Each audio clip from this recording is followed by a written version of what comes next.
15 years, the record has stood. The longest jump ever, made by Bob Beamon. This man, Carl Lewis, dreams of breaking that record. Can he do it? Dick Schaap, with the drama and the dream of the perfect jump. Breaking the long jump record. As Dick Schaap tells us, it's a singular record, an almost mystical goal for Carl Lewis and for the man who set the record 15 years ago. Mexico City, October 18th, 1968. Bob Beamon starts his approach slowly, gathering momentum, his strides stretching out, 19 of them. The last step, long and piston-like. His right foot pounding the takeoff board perfectly, driving himself up, up, up. His mind goes blank. His hearing deserts him. The stadium is silent. He hangs in the air, it seems, forever.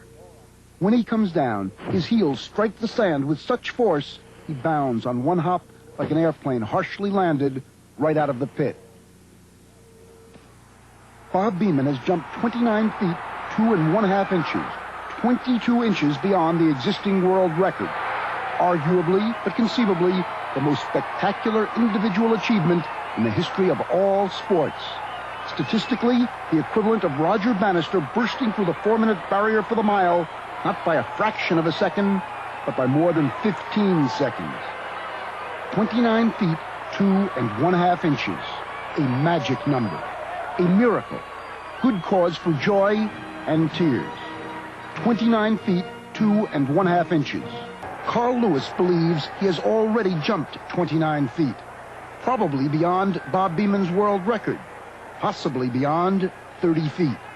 Lewis believes he performed this magic not in a dream, but in Indianapolis last summer on this jump, a jump that was controversially adjudged a foul, a jump that was never measured officially.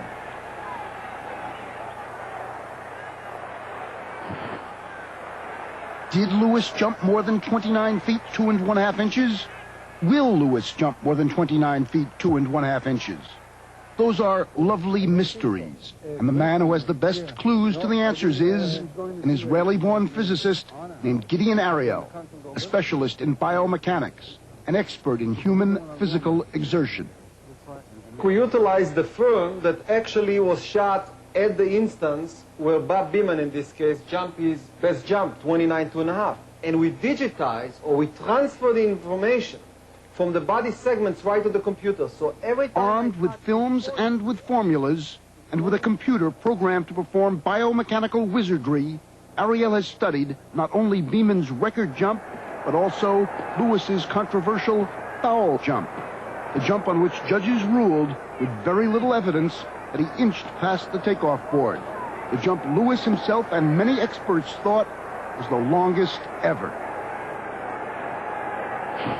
how far is this distance? Is that a world record? Some people say that that's probably over 30 feet. If we know this distance, and we know the distance from where he landed to the end of the pit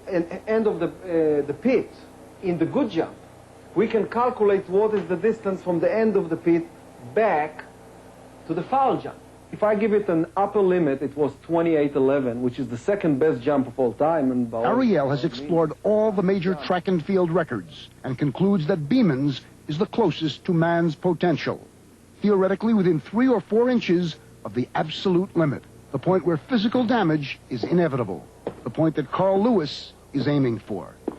That's where his injury is very close. I think if he will produce a jump that will go close to 30 feet, he might tear up his ligament, or tear up his bone, or tear up his some tissue. I hope he's wrong.